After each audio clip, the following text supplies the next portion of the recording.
Dako ang iyong karabaw.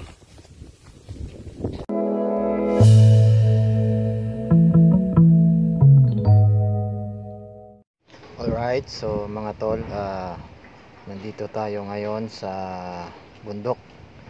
So pupuntahan natin yung ating mga pananim sa bundok.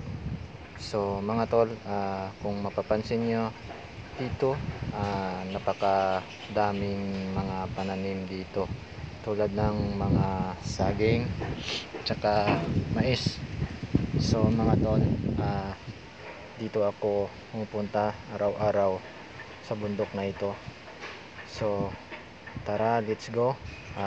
Titignan na natin yung ating mga pananim. So mga tol, dito po ay aming mga hanap buhay dito sa bundok.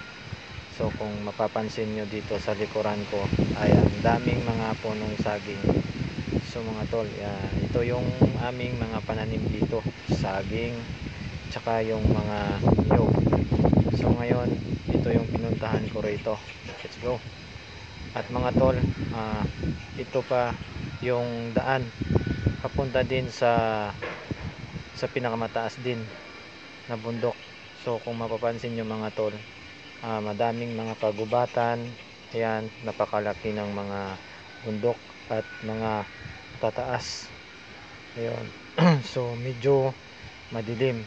So ayan mga tol, yung daanan namin dito ay ito yung mga mais.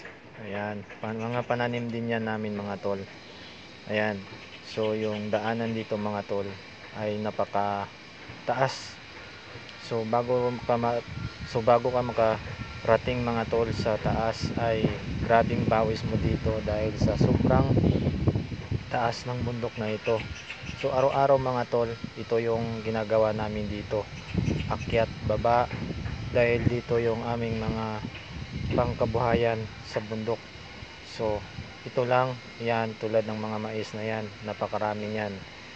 So ayan, aakyat pa rin kami, mga tol. Mga isang oras yung aming lakarin bago makarating sa aming pinupuntahan. So dito mga tol ay ang daming mga punong kahoy. Ayan, tulad ng mga damo-damo na yan. Ito yung daan namin. Ayan. So ayan mga tol, yung mga kanyugan dyan. Ayan, mga baba na yan mga tol. So ganyan kataas yung aming inaakyat araw-araw. So bago ka makarating mga tol, ang pawis mo ay tad-tad ka at basang-basa na sa pawis. So ayan. So hindi madali umakyat mga tol sa bundok. Yan kasi grabe ang daan dito. Napakaraming mga bato.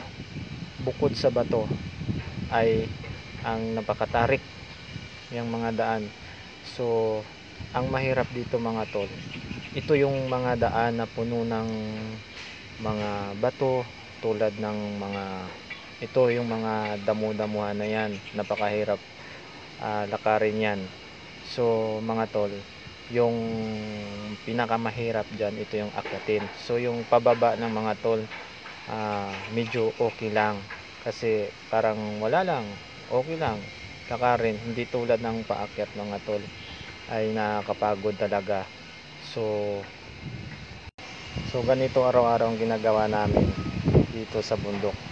So ito naman yung aming kalabaw, ay inaararo namin yan bago taniman ng mais. Ayan. So yung kalabaw na yan, kailangan ay alagaan natin ng mabuti, dahil ito yung nagbibigay ng tulong sa atin. Ayan. So ang kalabaw, malaking tulong talaga sa amin to mga tol, dahil siya ang tumutulong sa amin dito sa bundok. Dahil pag wala kang kalabaw dito mga tol, alam nyo kung bakit, kawawa ka lang, dahil ito yung kalabaw ang nagsisilbi ng aming bubuhat at pag-araro